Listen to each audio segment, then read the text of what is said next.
ஆண்டவருடைய நாமம் மகிமைப்படுவதாக.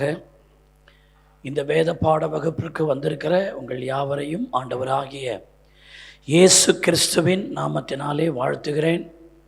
ஆன்லைன் மூலமாக இந்த வேத பாடத்தை கவனிக்கிற பார்க்கிற உங்களுக்கும் ஆண்டவராகிய இயேசு கிறிஸ்துவின் நாமத்தில் வாழ்த்துக்களை தெரிவிக்கிறேன். வெளிப்படுத்தின விசேஷம் 2ஆம் அதிகாரம் அதனுடைய 5வது வசனத்தினுடைய பிற்பகுதியை நான் வாசிக்கிறேன், கவனியுங்கள். வெளிப்படுத்தல் 2:5. நீ மனம் திரும்பாத பட்சத்தில் உன் விளக்கு தண்டை அதனிடத்து நின்று நீக்கிவிடுவேன். ஒரு தொடர் வேதபாட சத்தியங்களை நாம் சிந்தித்து வருகிறோம். ஒருவேளை ஆன்லைனில் பார்க்கிறவங்க இந்த வேத பாடத்தை இன்றைக்குத்தான் நீங்கள் பார்க்கிற ஒரு வாய்ப்பு உங்களுக்கு கிடைத்திருக்குமே. ஆனால் MPA சர்ச் பாண்டிச்சேரி என்கிற யூடியூப் சேனலில் பிளேலிஸ்ட்டில் போனீங்கன்னா அதில் பைபிள் ஸ்டடி என்ற தனி லிங்க் இருக்கிறது. ஆகவே அந்த லிங்கில் போனீங்கன்னா அந்த செய்தியினுடைய தொடர்ச்சியை நீங்கள் பார்க்கலாம். ஆண்டவருடைய நாமம் மகிமைப்படட்டும். ஆகவே ஒரு தொடர் வேதபாட சத்தியங்களை நாம் சிந்தித்து வருகிறோம். ஆண்டவர் எபேசு சபையை பார்த்து சொல்லுகிறார், நீ மனம் திரும்பு. நீ மனம் திரும்பாத பட்சத்தில் நான் விளக்கு தண்டை எடுத்து விடுவேன் என்று சொல்லுகிறார். ஒரு தேவ பிள்ளை என்றாலே வெளிச்சமாக இருக்கணும். வெளிச்சம் போயிடுச்சுன்னு சொன்னா தேவ பிள்ளை இல்லை. சோத்திரம். இயேசு சொன்னார், உன்னில் உள்ள வெளிச்சம் இருளாகாதபடிக்கு ஜாக்கிரதையாயிருங்கள் என்று சொல்லுகிறார். இயேசு சொன்னார், இந்த உலகத்துக்கே நீங்கள் தான் வெளிச்சம் என்று சொன்னார். சூரியன் வெளிச்சம் அல்ல இந்த உலகத்துக்கு, சந்திரன் வெளிச்சம் அல்ல, நட்சத்திரம் வெளிச்சம் அல்ல. இங்கே உட்கார்ந்தது செய்தியை கேட்கிற நீங்களும் நானும் தான் இந்த உலகத்துக்கு வெளிச்சம். ஆகவே நாம் இருளாயிட்டோம்னு சொன்னா சோத்திருக்கிறோம், தேவன் யார் என்பதை நாம் காண்பிக்க முடியாது. அதனால்தான் எழும்பி பிரகாசி, உன் ஒளி வந்தது, கர்த்தரின் மகிமை உன்மேல் உதித்தது என்று சொல்லப்படுது. உன் ஒளி. அப்ப ஒவ்வொரு விசுவாசிக்கும் ஒளி வச்சிருக்கிறார். உங்க ஒவ்வொருவருக்கும் ஒரு ஒளியை வச்சிருக்கிறார். நீங்க தான் விளக்காக, குத்து விளக்காக வெளிச்சமா இருக்க வேண்டும். தண்டின் மேல் உள்ள விளக்காக, சோத்திரம், மலையின் மேல் உள்ள பட்டணமாக, கலங்கரை விளக்கமாக சோத்திருக்கிறோம். நீங்கள் இருக்கிற தெருக்களிலும், நீங்கள் வேலை செய்கிற இடத்திலும், உங்கள் சமுதாயத்திலும் நீங்கள் தான் வெளிச்சமாக இருக்க வேண்டும். அல்லேலூயா, அல்லேலூயா. அப்போ நான் வெளிச்சமா இருக்க வேண்டுமானால் என் மனம் திரும்புதல் சரியா இருக்க வேண்டும். சரியான மனம் திரும்புதல், ஆதி அன்பிலே நிலைத்திருத்தல் போன்றவைகள் தான் என்னை வெளிச்சத்துக்குரியவனாக, குத்து விளக்காக, சபையிலே நீங்கள் வெளிச்சம் கொடுக்கிறவர்களாக, உங்கள் வீட்டிலே நீங்கள் வெளிச்சம் கொடுக்கிறவர்களாக நீங்களும் நானும் காணப்பட வேண்டும். அல்லேலூயா. நம்முடைய வெளிச்சம் நாளுக்கு நாள் அதிகரிக்க வேண்டுமே ஒழிய வெளிச்சம் என்ன செய்யக்கூடாது? குறையக்கூடாது. வளர்பிறை தேய்பிறை என்று சொல்வார்கள் நிலாவ. நாம் வளர்பிறையா இருக்க வேண்டுமே ஒழிய தேய்பிறையா என்ன செய்யக்கூடாது? இருக்கக்கூடாது. அந்த வளர்பிறை என்ன செய்யும்? வளர்ந்து வளர்ந்து வளர்ந்து ஒரு நாள் அது பௌர்ணமியா மாறிடும். அவ்வளோ வெளிச்சமா இருக்கும். ஆனா தேய்பிறை என்றால் என்ன? அது பௌர்ணமியா இருந்தது அப்படியே தேஞ்சு தேஞ்சு அமாவாசையா மாறிடும். ஆகவே நாம் அமாவாசைகளாக இல்லாமல் பௌர்ணமியாக சோத்திருக்கிறோம். நமக்கு வெளிச்சமாய், நம்மை சார்ந்து இருக்கிறவர்களுக்கு வெளிச்சம் கொடுக்கிற நல்ல கர்த்தருடைய பிள்ளைகளாய் நாம் இருக்க வேண்டும். அல்லேலூயா. ஒரு சபை குத்து விளக்கு என்று பைபிள் சொல்லுது. ஒரு விசுவாசி வெளிச்சம் கொடுக்கிற விளக்குன்னு பைபிள் சொல்லுது. அருமையான தேவனுடைய பிள்ளைகளே, இந்த குத்து விளக்கை குறித்து நாம் பார்க்கும் பொழுது யாத்திராகமம் 25ஆம் அதிகாரம், இதை தான் நம்ம ரொம்ப நாளா சிந்திச்சுட்டு வர்றோம், சோத்திருக்கிறோம். ஆகவே இது தலைப்புக்காக நான் இவைகளை ஞாபகப்படுத்தி கொண்டே இருக்கிறேன். யாத்திராகமம் 25:31 ஆண்டவர் பழைய ஏற்பாட்டில் ஆசரிப்பு கூடாரத்தில் குத்துவிளக்கு இருக்க வேண்டும் என்றும், அந்த குத்துவிளக்கு எப்படி செய்யப்பட வேண்டும் என்று கர்த்தர் சொல்றாரு. பசும் பொன்னினால் ஒரு குத்துவிளக்கை உண்டாக்குவாயாக, அது பொன்னினால் அடிப்பு வேலையாய் செய்யப்பட வேண்டும். அதன் தண்டும் கிளைகளும் மொக்குகளும் பழங்களும் பூக்களும் பொன்னினால் செய்யப்பட்டிருக்க வேண்டும். அருமையான தேவனுடைய பிள்ளைகளே, ஆசரிப்பு கூடாரத்தில் இருக்கிற குத்து விளக்குல ஒரு சின்ன இரும்பும் ஒரு சின்ன வெங்கலமும் ஒரு சின்ன மர வேலையும் அதில் இருக்கக்கூடாது. ஃபுல் அண்ட் ஃபுல் கோல்டாக தான் இருக்கணும். அது எப்படிப்பட்ட கோல்டா இருக்கணும்னா கலப்பட கோல்டு அல்ல, ரீஃபைன்டு கோல்டாக, பசும் பொன்னாக. பொன்னை தவிர வேறு ஒன்று அதில் என்ன செய்யக்கூடாது, பித்தளையோ அல்லது இப்பொழுது தங்க வளையல், தங்க மூக்குத்தி, தங்க மோதிரம்னு சொல்லுவாங்க. ஆனால் அது எல்லாமே தங்கம் கிடையாது, சோத்திருக்கிறோம். அதில் பலவிதமானவைகளை கலந்துதான் அதை செய்கிறாங்க. ஆனால் தேவனுடைய சபையில் இருக்கிற குத்து விளக்கு கலப்படமா இருக்கக்கூடாது, அது முற்றிலும் பொன்னாகவே இருக்க வேண்டும். அல்லேலூயா. அப்படியானால் நீங்களும் நானும் வெளிச்சம் கொடுக்கிற விளக்கா இருக்குன்னா, கலப்படம்லாம் இருந்தா நம்ம விளக்கா இருக்க முடியாது. தேவ பிள்ளைன்னா முற்றிலும் தேவ பிள்ளையா தான் இருக்கணும். அதுல கொஞ்சமும் உலகம் என்ன செஞ்சிடக்கூடாது, கலந்துடக்கூடாது. ஆண்டவர் சொன்னார், நான் உலகத்தான் அல்ல. நீங்களும் எப்படி இருக்கக்கூடாது, உலகத்தானா இருக்கக்கூடாது. தேவ பிள்ளைன்னா தேவ பிள்ளை தான். சோத்திர இருளுக்கு எனக்கு சம்பந்தம் கிடையாது, சோத்திரிக்கிறோம். அவிசுவாசிகளோடு எனக்கு சம்பந்தம் கிடையாது, பேலியாட்களோடு எனக்கு என்ன கிடையாது, சம்பந்தம் கிடையாது. வெளிச்சம்னா வெளிச்சம் தான், விசுவாசினா விசுவாசி தான். அல்லேலூயா. தேவ பிள்ளைன்னா தேவ பிள்ளை தான். அதுல ஒரு கலப்படமும் இருக்கக்கூடாது. அப்படிப்பட்டவர்கள் தான் ஆண்டவருக்காய் பிரகாசிப்பார்கள். அல்லேலூயா. அப்ப புதிய ஏற்பாட்டில் பழைய ஏற்பாட்டில் ஒரு குத்து விளக்கு முழுமையான தங்கத்தினால் செய்யப்பட்ட குத்து விளக்கு தான் ஆலயத்திலிருந்து அது பிரகாசிக்கணும். பழைய ஏற்பாட்டு சபையில ஆசரிப்பு கூடாரத்தில் பிரகாசித்தது போல புதிய ஏற்பாட்டில் ஆண்டவர் சொல்லுகிறாரு, அருமையானவர்களே, 1 பேதுரு 1:7 சொல்லுகிறார், அழிந்து போகிற பொன் அக்கினினால் என்ன செய்யப்படும், சோதிக்கப்படும். அதை பார்க்கிலும் அதிக விலையேற பெற்றதா இருக்கிற உங்கள் விசுவாசம். அப்ப புதிய ஏற்பாட்டில் ஆண்டவர் உங்களை என்னை விசுவாசின்னு சொல்லி அழைக்கிறார். அல்லேலூயா. பவுல் நிறைய இடங்கள சோதர விசுவாசிகளுக்கு எழுதுகிறதாவது நமக்கு நிறைய பேர் இருக்கு. அதுல ஒரு பேர் நம்மள யாருங்க, விசுவாசத்தை உடைய விசுவாசி. விசுவாசம் என்ன, அது பொன்னை பார்க்கிலும் விலையேற பெற்றது. கைதட்டி ஆமென்னு சொல்லுங்க. அல்லேலூயா. ஆகவேதான் ஆண்டவர் சொன்னார், நீங்கள் விலையேற பெற்றவர்களாக இருக்கிறீர்கள். அல்லேலூயா. ஆகவே விசுவாசம் நம்மில ஒழிந்து போகக்கூடாது, விசுவாசத்துல வளரணும். ஒரு தேவனுடைய பிள்ளைக்குள் இருக்கிற விசுவாசம் தான் உங்களை விலையேற பெற்றவளாய் மாற்றுகிறது. எல்லாம் சொல்லுங்க, பொன்னை பார்க்கிலும் தேவன் எங்களுக்கு கொடுத்திருக்கிற விசுவாசம் அதிக விலையேற பெற்றது. கைகளை தட்டி கர்த்தரை ஸ்தோத்திரம் பண்ணுங்க. அல்லேலூயா. ஒரு தேவனுடைய பிள்ளைக்குள்ள இருக்க வேண்டிய அடிப்படையான காரியங்களில் விசுவாசம் ரொம்ப முக்கியம். சோத்திருக்கிறோம். ஆகவேதான் பவுல் சொல்லுகிறார், நல்ல போராட்டத்தை போராடினேன், ஓட்டத்தை முடித்தேன். எதை நான் காத்துக்கிட்டேன், எவ்வளவோ என்னை விட்டு போயிருக்கலாம், சுகம் போயிருக்கலாம், எனக்குள்ள இருக்கிற ஐஸ்வர்யங்கள் போயிருக்கலாம், என்னை விட்டு எது போகவே இல்லை, விசுவாசம். நம்மளை விசுவாசத்திலிருந்து கீழே தள்ளுறதுக்கு தான் பிசாசு கிரியை பண்ணிக்கிட்டு இருக்கிறான். உனக்குள்ள இருக்கிறத விசுவாசத்தை வெளியே எடுத்துட்டா அதுக்கு பிறகு நீங்களும் நானும் குப்பை தான். தோத்திருக்கிறோம், குப்பைகளாக எண்ணப்படுவோம். விசுவாசம் இருக்கிற வரைக்கும் தான் நீங்க பசும் பொண்ணு, விசுவாசம் போயிடுச்சுன்னா குப்பை. தோத்திருக்கிறோம். அருமையான தேவனுடைய பிள்ளை, குப்பையை போல இருந்த நம்மளைத்தான் ஆண்டவர் தங்கத்துக்கு ஒப்பான அதை விட விலையேற பெற்ற விசுவாசம் உடையவளாக. ஹல்லேலூயா. விசுவாசம் ஒன்னு இருந்தா போதும், அதை வச்சு எல்லாத்தையும் சம்பாதிக்கலாம். ஹல்லேலூயா. விசுவாசத்தை வைத்து தேவ வல்லமையை கொண்டு வந்துடலாம். விசுவாசத்தை வைத்து தேவனுக்காய் பெரிய காரியங்களை சாதிக்கலாம். விசுவாசத்தை கொண்டு கர்த்தருக்காய் அரிய பெரிய காரியங்களை செய்து நாம் இந்த பூமியிலே சுடர் ஒளியாக நாம் இருக்க முடியும். அல்லேலூயா. விசுவாசத்தினின்று கீழே விழுந்துடக்கூடாது. உங்களுடைய விசுவாச வாழ்க்கையை நீங்க கட்டி காத்து கொள்ளணும். சிலர் இந்த நல்ல மனசாட்சியை தள்ளிவிட்டு விசுவாசமாகிய கப்பலை சேதப்படுத்துறாருன்னு பவுல் ஆவியானுடைய துணையோடு ரொம்ப வேதனையோடு சபைக்கு எழுதுறார். ஒரு காலத்துல ஆண்டவர் மேல் விசுவாசமா இருந்த எத்தனையோ பேர் அந்த விசுவாச வாழ்க்கையை விட்டு விலகி போகிறாங்க. ரொம்ப ஜாக்கிரதை.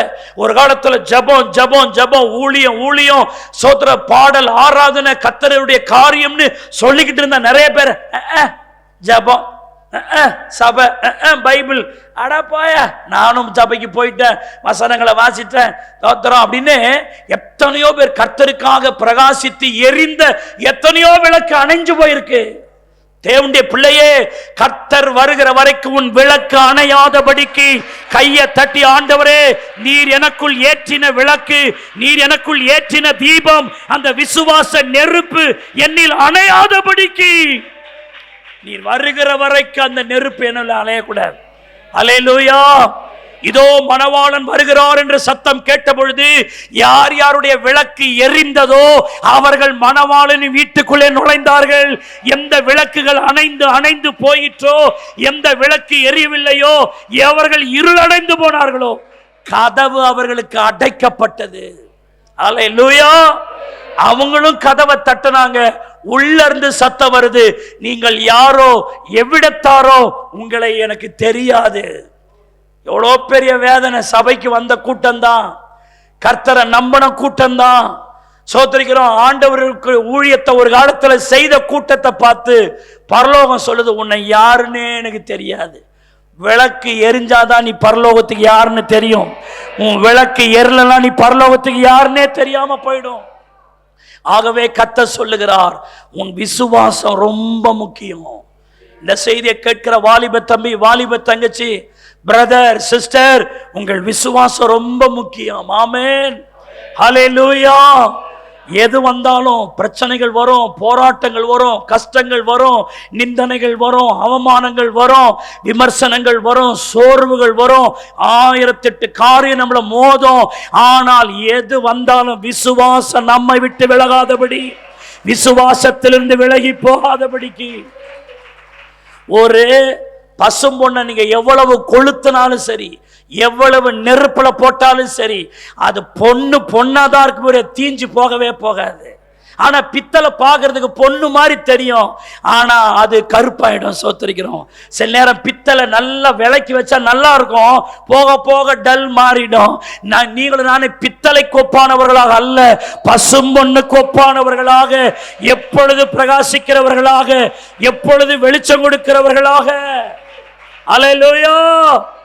நீங்களும் நானும் காணப்படும் உங்களுடைய விசுவாச வாழ்க்கை தான் உங்களை எரிய வைத்துக் கொண்டே இருக்கும். ஆமென். அல்லேலூயா. இதுவரைக்கும் நான் 11 விசுவாசத்தை குறித்து நான் உங்களுக்கு பேசியிருக்கிறேன். ஆண்டவருடைய நாமம் மகிமைப்படட்டும்.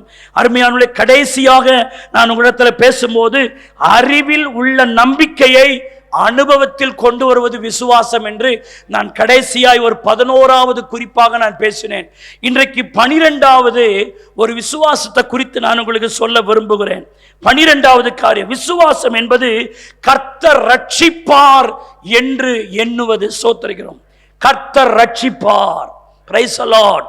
கர்த்தர் என்ன செய்வார்? ரட்சிப்பார். சோத்திரிக்கிறோம். தாவீதை பார்த்து சோத்திரிக்கிறோம், 3ஆம் சங்கீதத்திலே ஒரு பெருங்கூட்டம் சொல்லுது, தேவனிடத்தில் அவனுக்கு என்ன இல்லை? ரட்சிப்பு இல்லை என்று என் ஆத்துமாவுக்கு சொல்லுகிறவர்கள் அநேகமாய் இருக்கிறார்கள். அவனுக்கு ரட்சிப்பு இல்லைன்னு ஒரு கூட்டம் சொல்லுது. ஆனால் தாவீது சொல்லுகிறான், ரட்சிப்பு கர்த்தருடையது. அல்லேலூயா. ஆகவே நமக்குள் இருக்க வேண்டிய, ஒரு தேவனு பிள்ளைக்குள் இருக்க வேண்டிய பசும்பொன்னுக்கு ஒப்பான விசுவாசம் என்றால் என்னன்னா, கர்த்தர் ரட்சிப்பார். ஆமென். ஹல்லேலூயா. அப்போஸ்தலர் 16:31 சொல்லுது, கர்த்தராகிய இயேசு கிறிஸ்துவை விசுவாசி, அப்பொழுது நீயும் உன் வீட்டாரும் என்னப்படுவீர்கள்? ரட்சிக்கப்படுவீர்கள். இவன் ரட்சிக்கப்பட மாட்டான், அவன் ரட்சிக்கப்பட மாட்டான்னு சொல்றதுக்கு நாம யாரு? யாரு சொன்னாலும் இவன் ரட்சிக்கப்பட மாட்டாங்க. யாரு சொன்னாலும் இவனை திருத்த முடியாதுங்க. யாரு சொன்னாலும் அவன் ரட்சிக்கப்பட மாட்டாங்கன்னு யாரையும் நாம் ரட்சிக்கப்பட மாட்டான்னு சொல்வதற்கு நீங்களும் நானும் யாருங்க? அவனுக்காகவும் இயேசு ரத்தம் சிந்திருக்கிறார், அவனுக்காகவும் இயேசு பாடுபட்டிருக்கிறார். அவனையும் ரட்சிக்க வேண்டும் என்பதில் கர்த்தர் விருப்பம் உள்ளவராய் இருக்கிறார். எந்த மனிதனையும் பிரகாசிப்பிக்கிற ஒளியாய் இயேசு இருக்கிறபடியால் நாம் யாரையும் பார்த்து இவெல்லாம் ரட்சிக்கப்பட மாட்டான்னு நம்ம சொல்லவே கூடாது. அல்லேலூயா. பைபிள் சொல்லுது, எல்லாரும் ரட்சிக்கப்பட வேண்டும் என்று அவர் சித்தமுள்ளவராய் இருக்கிறார். ஆமென்னு சொல்லுங்க. அல்லேலூயா. அங்கே ஒரு சிறை அதிகாரியை பார்த்து, நாங்க என்ன பண்ண, ரட்சிக்கப்படுகிறதற்கு நாங்கள் என்ன செய்யணும், வாட் மஸ்ட் ஐ டு என்று அவர்கள் கேட்ட பொழுது அப்போஸ்தலனாகிய பவுல் சொல்லுகிறான், ரட்சிக்கப்பட வேண்டும் என்றால் என்ன செய்ய வேண்டும் என்றால் நீ விசுவாசி. ஹல்லேலூயா. ஒரு மனிதனுடைய விசுவாசத்தை வைத்து அந்த முழு வீட்டையும் கர்த்தர் ரட்சிக்கிறார். கைதட்டி ஆமென்னு சொல்லுங்க. ஹல்லேலூயா. ஒரு ஆளுடைய விசுவாசம் ஸ்ட்ராங்கா இருந்துச்சுன்னா அந்த ஒரு ஆளை வச்சு அந்த குடும்பத்தையே ரட்சிக்கிறார். நம்புறவங்க விசுவாசிக்கிறவங்க ஆமென்னு சொல்லுங்க. ஹல்லேலூயா. ஒருவேளை இந்த செய்தியை கேட்கிற நீங்க சோதரம், எங்களுடைய வீட்டில் நான் ரட்சிக்கப்பட்டிருக்கேன், இவங்க ரட்சிக்கப்பட்டிருக்காங்க, ஆனா இன்னும் இவங்க ரட்சிக்கப்படவே இல்லை பாஸ்டர், நானும் ஜெபம் பண்ணி விட்டுட்டேன் அப்படின்னு சொல்லக்கூடாது. இந்த வாக்கு தத்தத்தில் நம்ம எடுக்க, ஆண்டவரே நீங்க சொன்னீங்கல்லவா, நீ விசுவாசி, உன் வீட்டாரெல்லாம் ரட்சிக்கப்படுவேன்னு சொன்னீங்களே, நான் விசுவாசிக்கிறேன்னு நீங்கள் அதை அறிக்கை பண்ணி கொண்டிருக்கும் பொழுது, அவர்களுக்காக நீங்கள் ஜெபிக்கும் பொழுது, நீ உங்களுக்குள் இருக்கிற விசுவாசத்தை கர்த்தர் பார்த்து அவர்களை எல்லாரையும் கர்த்தர் ரட்சிக்கிறார். அல்லேலூயா. உதாரணமாக ஒரு ஊர்ல ஒருத்தன் திமிர்வாதக்காரன் இருந்தான். அவன் பேச்சு மூச்சு இல்லாம கிடக்கிற கோமா ஸ்டேஜ். திமிர்வாதம்னா என்னன்னா, கை கால்லாம் அசைக்க முடியாது, பேச முடியாது, உயிர் மட்டும் இருக்கும், கண்ணு திறந்திருக்கும், மற்றபடி அவனால ஒன்றும் செய்ய முடியாது. அப்படி ஒருத்தவன் ஒரு ஊர்ல இருந்தான். பைபிள் சொல்லுது 4 பேர் அவனை பார்த்தான், இவன் இப்படியே இருந்து செத்து போயிட போறான்டா, இயேசு அந்த வீட்டுக்கு வந்திருக்கிறாராமே, ஆகவே இவனை இயேசு நாட்டை இட்டு போனா அவர் ஜெபம் பண்ண அவன் சரியாயிடுவான். படுத்திருக்கிற விசுவாசிக்கல. இந்த 4 பேர் மாமா மச்சங்காரனா சொந்தக்காரன்னு தெரியல, தூக்குடா 4 பேருன்னு 4 பேரும் பணம் தூக்கிட்டு வர மாதிரி தூக்கிட்டு வந்து அதை பாருங்க, வீட்டு கூரையை பிரிச்சு எப்படி பண்ணியிருக்கிறானுங்க பாருங்க. சோத்திரம். ஏன்னா இயேசு இருக்கிற இடத்துல காத்து கூட நுழைய முடியாத அளவுக்கு ஜனம் நெருக்கிட்டு இருக்கு. ஆனா இவங்க 4 பேர் என்ன பண்றாங்க, இன்னைக்கு இவனுக்கு ஒரு சுகத்தை வாங்கியே கொடுத்தணும், இவனுக்கு ஒரு ரட்சிப்பு இன்னைக்கு வந்துடணும் அப்படின்னு 4 பேரும் அவனை தூக்கிட்டு வந்து எவ்வளவு சிரமப்படுறாங்க. சோத்திரம். பைபிள் சொல்லுது, நான் பார்த்து மெய்சில் இருக்கிறேன், திமிர்வாதக்காரனை பார்க்கல, அந்த 4 பேருடைய விசுவாசத்தை பார்த்து கையை தட்டி கர்த்தரை ஸ்தோத்திரம் பண்ணுங்க. நீங்க வீட்டில் போய் அந்த சப்ஜெக்டை பாருங்க. இந்த திமிர்வாதக்காரனை ஒரு ஆளாவே ஆண்டவர் பார்க்கல, இவனை நான் ரட்சிப்பேன், இவனை நான் சுகமாக்குவேன்னு இவ்வளவு விசுவாசத்தோடு கொண்டு அந்த 4 பேரை எட்டி பார்க்கிறேன். இந்த பாருங்க, அந்த கயிறு கட்டி அந்த திமிர்வாதக்காரனை இயேசு இருக்கிற இடத்துக்கு கீழே டவுனா இறக்குறாங்க. ஆனா அந்த 4 பேர் கூரையில படுத்துன்னு அவனை இறக்குறான். ஆண்டவர் அந்த திமிர்வாதக்காரனை பார்ப்பதற்கு முன்பாக விசுவாசத்தோடு செயல்படுகிற அவர்களை பார்த்து திமிர்வாதக்காரனை சொன்னார், படுக்கை எடுத்துக்கொண்டு எழுந்து போ, உனக்கு ரட்சிப்பு தான். கைதட்டி கர்த்தரை ஸ்தோத்திரம் பண்ணுவோம். ஆகவே நம்முடைய சில நேரம் பிரச்சனை உள்ளவர்கள் விசுவாசிக்கிறானா அவங்களுக்கு சுகம் கொடுப்பார். சில நேரம் அருமையானவர்களே, அவங்களுடைய வீட்டாருடைய விசுவாசத்தை பார்த்து அவர்களை கர்த்தர் என்ன செய்வார், ஆண்டவர் செய்வார். அல்லேலூயா. அப்போ யாரும் ரட்சிக்கப்பட மாட்டாங்க, இவங்க சபைக்கு வர மாட்டாங்க, நம்ம யாருமே சொல்ல முடியாதுங்க. நம்முடைய விசுவாசத்தை கட்டமைச்சுக்கிட்டே இருக்கணும். நம்முடைய விசுவாசத்தை நம்ம ஸ்ட்ராங்கா இருக்கணும். நம்முடைய விசுவாசத்தை அறிக்கை பண்ண கர்த்தருடைய வார்த்தை சொல்லுது, நீ விசுவாசி, உன் வீட்டார் எல்லாரும் ரட்சிக்கப்படுவார்கள். இந்த வார்த்தையை விசுவாசிக்கிற எல்லா கர்த்தருடைய பிள்ளைகளும் கைகளை தட்டி ஆண்டவரை ஸ்தோத்திரம் பண்ணு. அல்லேலூயா. நிறைய நேரம் அவர்கள் ரட்சிக்கப்பட மாட்டார்கள்னு நீ சொல்றதுனால தான், உங்களுடைய அவிசுவாசத்தினால தான் ஆண்டவர் நிறைய கிரியைகளை செய்ய முடியல. நம்முடைய விசுவாசத்தினால தான் நிறைய ரட்சிப்பின் வேலைகள் தடை செய்கிறது. உங்கள் விசுவாசம் அதிகரிக்கப்பட வேண்டும். ஆமென்னு சொல்லுங்க. அல்லேலூயா. நல்லா இதை கவனிக்கணும். இப்போ இன்னைக்கு நம்ம விசுவாசிகளா இருக்கிறோம், தேவ பிள்ளைகளா மாறி இருக்கிறோம். ஆனால் நாம் கர்த்தரிடத்தில் வருகிறதற்கு முன்பாக சோத்திருக்கிறோம், அவிசுவாசம் நம்முடைய வாழ்க்கையை நிரப்பி இருந்துச்சு. ஒரு இமயமலைய பனி மூடி இருக்கிற மாதிரி சோத்திருக்கிறோம். இமயமலைன்னா எது மூடி இருக்குங்க, ஃபுல்லா பனி மூடி இருக்கிறது போல மனிதனுடைய இருதயம் முழுவதும் எதனால மூடி இருக்குது, அவிசுவாசத்துல. அவன் வார்த்தையில அவிசுவாசம், சிந்தையில அவிசுவாசம், செயல்களில அவிசுவாசம். மனுஷனுக்குள்ள இயற்கையா அவனுக்குள்ள என்னதான் இருக்கும், அவிசுவாசம். இது நடக்காது, இது வராது, இது முடியாது, இது அவ்வளவுதான். இப்படித்தான் மனுஷன் இயற்கையா. பாவம் உள்ள வந்துட்ட உடனே அவனுக்குள்ள அவிசுவாசம் பனி இமயமலை மூடி இருக்கிற மாதிரி அவிசுவாசம் மூடி தான் இருந்தது. அப்படிதான் நம்முடைய லைஃப் இருக்குது. சோதரிக்கிறோம். இயேசுநாதருக்குள்ள நம்ம வரும்பொழுதுதான் அவர் விசுவாசத்தை நமக்குள் துவக்கினார். கைதட்டி ஆமென்னு சொல்லுங்க. அப்ப கர்த்தருக்குள்ள வர்றதுக்கு முன்னாடி நமக்குள்ள என்ன கிடையாது? அவிசுவாசம் தான் நம்முடைய வாழ்க்கையா இருந்தது. ஆனா இயேசு கிறிஸ்துக்குள்ள வந்தபோதுதான் அவர் விசுவாசத்தை நமக்குள் என்ன செய்தார்? துவக்கினார். ஆமென்னு சொல்லுங்க. அல்லேலூயா. அதுல நம்ம வளரணும். மார்க் 9:24 அருமையானே, உடனே பிள்ளையின் தகப்பன் விசுவாசிக்கிறேன், என் அவிசுவாசம் நீங்கும்படி எனக்கு உதவி செய்யும் என்று கண்ணீரோடு சப்தமிட்டு சொன்னான். இப்ப பாருங்க, இங்க ஒரு ஆள் இருக்கிறாரு, இயேசுவிடத்துல வராரு. ஆனா அவருடைய வாழ்க்கையில ஒரு அற்புதம் நடக்க மாட்டேனுது. சீஷர்கள் ஜெபம் பண்றாங்க, அவங்க பிள்ளைக்கு சுகம் வரவே மாட்டேனுது. காரணம் என்னன்னா, அந்த மனிதன் அவிசுவாசத்தினால் நிறைந்திருக்கிறான். அவன் என்ன தெரியுமா பண்றான்?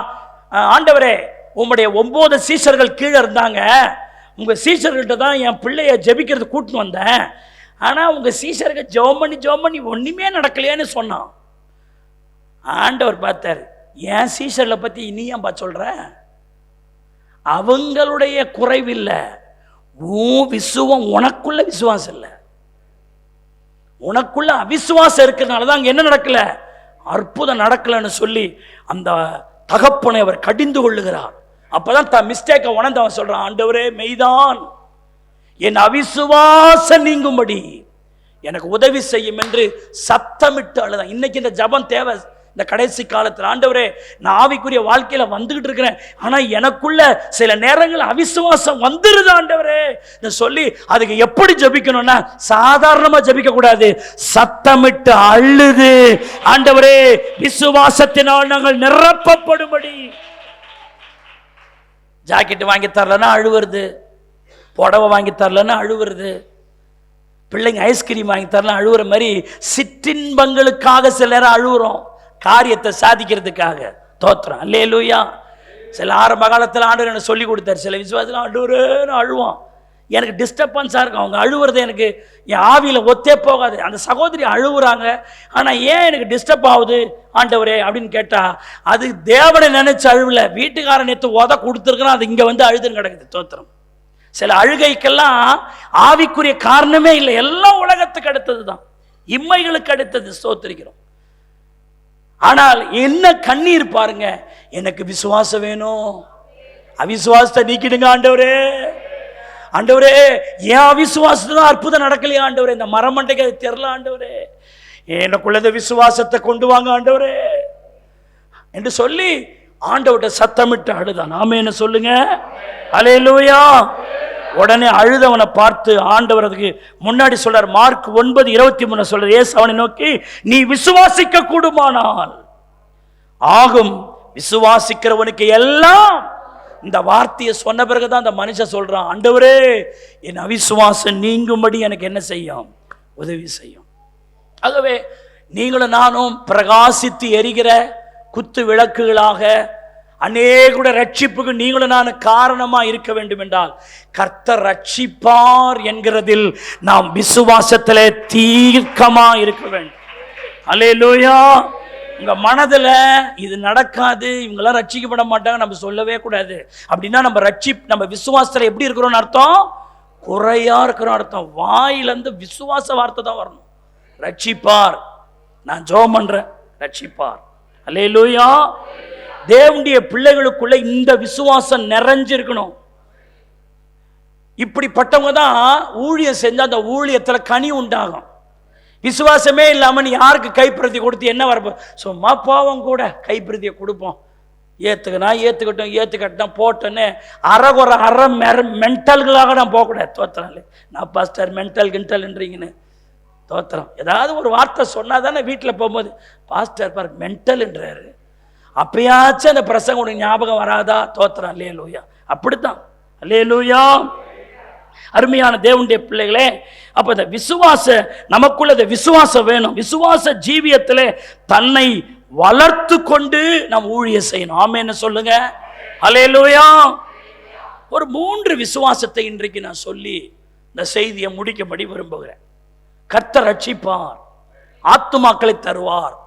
என் வீட்டை ரட்சிக்கப்படாத இவங்களெல்லாம் ஆண்டவர் ரட்சிப்பார், இவங்களெல்லாம் ரட்சிப்பார் என்கிறதுல ஒரு 3 விசுவாசம் நமக்கு வேணும். நம்பர் 1, முதலாவது கர்த்தர் என்னை அனுப்புகிறார் என்று விசுவாசிக்க வேண்டும். இப்போ ஒரு கிராமத்துக்கு போறீங்க, இல்லை ஒரு சண்டே கிளாஸ் ஊழியம் செய்ய போறீங்க, இல்லை யார் வீட்டுக்கோ சோத்திரம் நீங்க ஜெபிக்க போறீங்க. அப்ப போகும்போதே உங்களுக்குள்ள ஒரு விசுவாசம், இது நானா போல கர்த்தர் தான் என்னை அனுப்புறாரு. அல்லேலூயா. என்ன விசுவாசம்? நானா போல, இவங்க வீட்டுக்கு நானா போகல, இவர்கள் வீட்டுக்கு போய் நான் ஜெபிக்க வேண்டும் என்று இந்த சூழ்நிலையை கர்த்தரே என்ன செய்கிறார்? உருவாக்குகிறார். அதுக்கு தான் நான் போறேன். ஆகவே இந்த ஊழியம் சோதரிக்கிறோம், வெற்றியா இருக்கும், ரட்சிக்கப்படுவாங்க என்கிறது ஒரு ஸ்ட்ராங் கமிட்மெண்ட் நமக்கு இருக்கணும். உதாரணமாக அப்போஸ்தலர் 10வது அதிகாரம் அதனுடைய 20வது வசனத்தை நீங்க பாருங்க.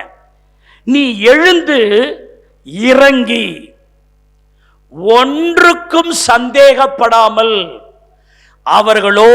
அவர்களுடனே கூட போ, நானே அவர்களை அனுப்பினேன் என்று அவனுக்கு சொன்னார். இந்த வேர்டை கொஞ்சம் கவனிங்க. இந்த வார்த்தையை நான் மறுபடியும் படிக்கிறேன். இது கர்த்தராகிய இயேசு கிறிஸ்து பேதுருவோடு பேசுகிறார். நீ எழுந்து இறங்கி ஒன்றுக்கும் சந்தேகப்படாமல் அவர்களுடனே கூட போ. அவங்க வந்து இப்போ உன்னை கூப்பிடுறாங்களே, இதை நான் தான் ஏற்படுத்தினேன்றார்.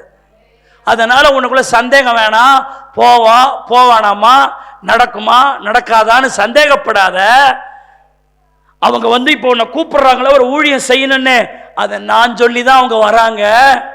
ஆகவே சந்தேகப்படாம போகணும். அப்போ நம்ம ஒரு ஊழியத்திற்கு போகும்போது எப்படி போகணும்? அறகுறையா போகக்கூடாது, சந்தேகத்தோடு போகக்கூடாது. கர்த்தர் தான் என்னை அனுப்புறாருன்னு விசுவாசித்து போகணும். ஆமா, என்ன சொல்லுங்க? இது கொர்நேலியு வீட்டுக்கு சுவிசேஷத்தை அறிவிக்கும்படி, ப்ளீஸ் கொஞ்சம் கவனிங்க. கொர்நேலியு வீட்டுக்கு சுவிசேஷம் அறிவிக்கும்படி கொர்நேலியு வீட்டில இருந்து சில பேர் வந்து பேதுருவை கூப்பிடுறாங்க. திடீர்னு கொர்நேலியுலாம் யாருன்னா புறஜாதியான். அவங்க வந்து திடீர்னு பேதுரு இருந்த வீட்டுக்கு வந்து பேதுருவை கூப்பிடுறாங்க. ஐயா, இந்த மாதிரி கொர்நேலியு ஐயா வந்து ஒரு ப்ரேயர் ஒன்று வச்சிருக்கிறார் வீட்டில். நாங்கள் வந்து கொர்நேலியுடைய சோத்திருக்கிற நண்பர்கள், விசேஷித்த சிநேகிதர்கள், உறவு முறையான்கள், இவங்களெல்லாம் கூட்டி நாங்கள் வச்சிருக்கிறோம். நீங்கள் வந்து அவங்களுக்கு என்ன பண்ணணும்? பிரசங்கம் பண்ணணும், ஜெபம் பண்ணணும் அப்படின்னு கூப்பிடுறாரு. இதுக்கு முன்னாடி வரைக்கும் புறஜாதிகளுக்கு யார் ஊழியம் செஞ்சதில்லை? பேதுரு ஊழியம் செஞ்சதில்லை. அவர் எல்லாரும் யூதர்கள் அந்த எருசலேம் இதிலேயே சுத்திக்கிட்டு இருக்கிறார். இவன் முறையா ஆண்டவர் ஊழியத்தை என்லார்ஜ் பண்றார். புறஜாதிகளுக்கும் போகணுன்ற ஒரு திட்டம் இங்கிருந்து தான் ஆரம்பிக்குது. அதுக்கு முன்னாடி புறஜாதிகள்லாம் பரிசுத்தாவின் அபிஷேகத்தை என்ன செய்யல, பெறல. கொஞ்சம் கவனிக்கணும், இது புதுசு. அதுக்கு முன்னாடி கூட சோத்திருக்கிறோம், ஒரு தரிசனத்தை பேதுரு பார்த்திருக்கிறார். அந்த தரிசனத்தை குறித்து சிந்தித்துக் கொண்டிருக்கும் போதுதான் கொர்நேலியுவினால் அனுப்பப்பட்ட மனுஷர் வந்து பேதுருவை சந்தித்து வீட்டு கூட்டம் நடத்த கூப்பிடுறாங்க. கொஞ்சம் நல்ல கவனிங்க. அவ பேதுருக்குள்ள ஒரு சந்தேகம் இருக்கிறது. அப்போது பேதுரு, யூதனாகிய நான் புறஜாதி வீட்டுக்கு போகலாமா? கர்த்தருடைய ரட்சிப்பு யூதர்களுக்கு மட்டும்தானே, அது புறஜாதிகளுக்கு கிடைக்குமா? தேவ ஆவியின் அபிஷேகம் யூதர்களுக்கு மட்டும்தானே வாக்களிக்கப்பட்டிருக்கிறது, அது புறஜாதிகளுக்கு தரப்படுமா? இயேசு கிறிஸ்து தமக்கு சுத்தமானவர்களுக்குள்ளதான் அவர் வந்தாரு, அவர் புறஜாதிகளை ரட்சிப்பாரா? இப்படி பல குழப்பம் பேதுருக்குள்ள என்ன செஞ்சுக்கிட்டே இருக்குது, ஓடிக்கிட்டே இருக்குது. அவர் சிந்திச்சுக்கிட்டே இருக்கிறாரு. அப்பதான் கர்த்தர் பேசுறார், நீ ஒன்றுத்துக்கும் என்ன படாத, போலாமா? புறஜாதிகளுக்கு போய் சத்தியம் சொல்லலாமா? அவங்க ரட்சிப்பு நடத்தலாமா? இப்ப நான் போறது தேவ சித்தம் தானா, என்ன ஏதுன்னு நீ போட்டு 1008 குழப்பம் என்ன செய்யாத, பண்ணாத. சோதரம். அப்பதான் ஆண்டவர் சொல்றாரு, நீ எழுந்து இறங்கி. அவன் மேல் வீட்டில் இருக்கிறான். ஆண்டவர் சொல்ற, எழுந்து இறங்கி ஒன்றுக்கும் என்னப்படாமல், சந்தேகப்படாம அவங்க கூட போ அப்படின்னு சொல்றார். ஆமென்னு சொல்லுங்க. அல்லேலூயா. ஆண்டவர் இந்த வார்த்தையை சொன்ன அடுத்த நிமிஷம் அவன் சந்தேகம் நீங்கி விசுவாசத்தோட அவர்களோடு கூட போனான். அல்லேலூயா. உடனே அவன் கொர்நேலி வீட்டுக்கு போனான். ஜனங்களுக்கு முன்னாடி கர்த்தருடைய வார்த்தை என்ன செய்தான்? பிரசங்கமான வசனத்தை கேட்ட யாவரின் மேலும் கர்த்தர் பரிசுத்த ஆவியை பொழிந்தருளினார். அல்லேலூயா. அதை குறித்து அப்போஸ்தலர் 10:46 சொல்லுகிறது, அந்த வசனத்தை கேட்ட யாவர் மேலும் அந்த புறஜாதிகளின் மேல் என்ன பொழியப்பட்டது? இங்கதான் முதல்ல புறஜாதிகளின் மேல் என்ன வருதுங்க? இந்த அபிஷேகம் பொழிந்து அப்படியே வந்து தான் நமக்கு வந்து சேர்ந்துச்சு. கைதட்டி கர்த்தரை ஸ்தோத்திரம் பண்ணுங்க. அல்லேலூயா. அருமையான தேவனுடைய பிள்ளைகளே, அதுக்கு பிறகு அப்போஸ்தலர் 14:27 இந்த கொர்நேலியுவின் வீட்டிலே நடந்த அந்த சம்பவத்தை சோதரிக்கிறோம். அப்போஸ்தலர் 14:27 சொல்லும் பொழுது, அவர்கள் அங்கே சேர்ந்த பொழுது சபையை கூடி வர செய்து தேவன் தங்களை கொண்டு செய்தவைகளையும் அவர் புறஜாதிகளுக்கு என்ன கதவை திறந்திருக்கிறார்? விசுவாசத்தின் கதவை திறந்ததையும் அறிவித்து. கைதட்டி கர்த்தரை ஸ்தோத்திரம் பண்ணுங்க. அல்லேலூயா. என்ன கதவை திறந்துங்க? விசுவாசத்தின் கதவை திறந்து. அல்லேலூயா. அப்போ உங்களுக்கு எனக்கும் இருக்க வேண்டிய விசுவாசம் என்னன்னா, ஒரு ஊழியத்துக்கு போகும்போது சந்தேகத்தோடு போகக்கூடாது. என்னை கொண்டு கர்த்தர் செயல்படுவாரா? நான் சொல்ற வார்த்தையை கேட்டு ஒருத்தரை ரட்சிப்பாரா? நான் கர்த்தருடைய வார்த்தையை சொன்னா அவங்க ரட்சிக்கப்படுவாங்களா? நான் தகுதியானவன் தானா? இன்னும் சொல்ல போனா பேதுரு படிப்பறிவே இல்லாதவர். கொர்நேலியுலாம் பார்த்தீங்கன்னா, அவங்களாம் பார்த்தீங்கன்னா அன்றைக்கு இருக்கிற ரோம போர் சேவர் பட்டாளத்திலே அவன் ஒரு செஞ்சுரியனாக இருக்கிறான். அவன் படித்தவனுமாக ஒரு பெரிய துறையிலே ஒரு பெரிய அதிகாரியாக இருக்கிறான். சோத்திரிக்கிறோம். அந்த விசுவாசத்தோடு அந்த கொர்நேலி வீட்டுக்கு பேதுரு போறான். அவ்வளோ பெரிய மனுஷ கொர்நேலியு பேதுருவின் காலில் விழறான். ஐயா வாங்க. அல்லேலூயா. ஒரு தேவனுடைய அவங்க பாருங்க, ஒரு விஷயத்தை நான் நீங்க சொல்றேன். ஒரு ஊழியக்காரனுக்கு முன்னாடி ஒரு கொர்நேலியு எப்படி தாழ்த்துறான் பாருங்க. சோத்திரிக்கிறோம். அவருடைய அர்த்தம் இப்ப பாருங்க, அந்த கொர்நேலியு என்கிறவன் அவங்களுடைய சொந்தக்காரங்கள் கவனிக்கணும். நீங்க சொந்தக்காரங்க இருக்காங்க, விசேஷித்த சிநேகிதர்கள் இருக்கிறாங்க. அவங்க பார்க்கறாங்க இந்த காட்சியை. வீட்டுக்கு வர அந்த பேதுருக்கு முன்னாக அவன் பணியறான், தன்னை பெண்ட் பண்றான். அப்ப இதை யார் பார்த்துக்கிட்டு இருக்கா? என்னடா ஒரு கொர்நேலியு வந்திருக்கிற இவரை இவ்வளவு ஹானர் பண்றானே, அத்தனை பேரும் அவனுக்கு ஒரு ஹானர் கொடுக்குறாங்க. சோத்திரிக்கிறோம். ஒரு தேவனுடைய பிள்ளை சோத்திரிக்கிறோம். நீங்க எந்த அளவுக்கு தாழ்த்துறீங்களோ அந்த அளவுக்கு கர்த்தர் உங்க வாழ்க்கையில கிரியை செய்வார். அல்லேலூயா. ஆனா பேதுரு ஜெனியூனா அவர் எப்படி நடந்துக்கிறாருன்னா, நீ ஏன்பா என் காலில் விடுற? நான் சாதாரண ஒரு மனுஷன், நீ என் காலில் விடுறன்னு பேதுரு அவருக்கு ஏற்ற விதமா அவர் பேசிடுறாரு. ஆனா கொர்நேலியு செய்ததும் கரெக்ட், பேதுரு செய்ததும் கரெக்ட். கைதட்டி கர்த்தரை ஸ்தோத்திரம் பண்ணுங்க. அல்லேலூயா. இப்போ 4 பேர் ஒரு உங்கள் வீட்டில் சொந்தக்காரங்களாம் கூட்டி வச்சு அவங்களுக்கு ஜபம் நடத்த ஒரு பாஸ்டரை இன்வைட் பண்ணிட்டு அவரை நீ எந்த அளவுக்கு ஹானர் பண்ணுறியோ அதை அவன் பார்ப்பான். பார்த்து அவனும் அந்த ஹானருக்கு பயப்படுவான். அவ வாயிலிருந்து வர வார்த்தை அவ்வளவு ஹானர் பண்ணுவான். சோத்திரம். நாம எந்த அளவினால் அளக்கிறோமோ அந்த அளவினால் அவர்களுக்கு அளப்பாங்க.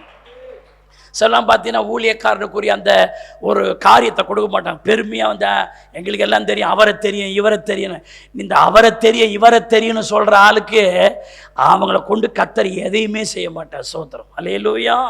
தேவ சமூகத்தில் தாழ்வு. எப்போ இதில் விசுவாசிகள் புரிந்து கொள்ளணும், நமக்குள்ளே இருக்க வேண்டிய விசுவாசம் என்னன்னா, கர்த்தர் என்னை அனுப்புகிறார். ஆமென்.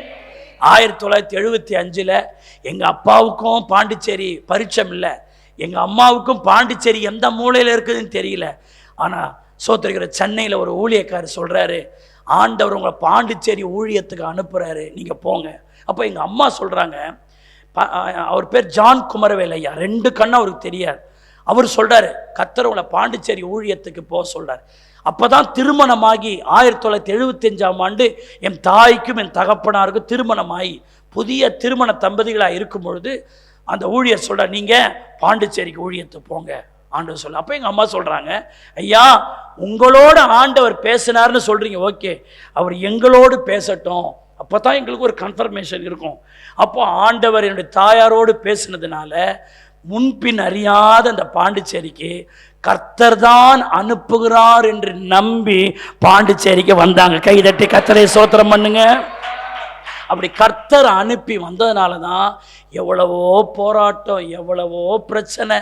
1975 சோத்திரிக்கிறோம், ஒரு முதலியார்பேட்டில் ஒரு சின்ன வீட்டை வாடகை எடுத்து அங்கே தான் சோத்திரம். ஒரு விசுவாசியும் இல்லாத காலகட்டத்தில் என்னோடய தாயும் தகப்பனாக இருந்த கை தட்டி பாட்டு பாடுவாங்க. அங்கே ஒரு விசுவாசி இருக்க போகிறதில்ல, பாயை போடுவாங்க.